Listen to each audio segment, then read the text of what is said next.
Antartidarako? Bai.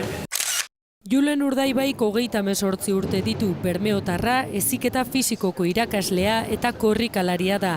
Herriko arrain enpresa baten hozkailuan ari da prestatzen bere hurrengo proiektua, Antartika. Eta urten Antartida tokatzen da, izotza eta hotza. Hozkailu baten sartu, korrikako zinta bat sartu eta ikusi zer dan temperatura horietara korrika egitea. 153 kilometro korrika, 0 azpitik, 20-25 graduan. Baina Antartika lasterketa gogor bat baino gehiago da Julenentzat. 100 urte betetzen dira, 2012ko galernatik, non 153 arrantzale hil ziren. Eta honela, omenaldi txikitxo bat egin hildako bakoitzari kilometro bat eskainiz. Prestakuntza fisikoa, psikologikoa, materiala, motivazioa, faktore askoren menpe dago arrakasta edo porrota.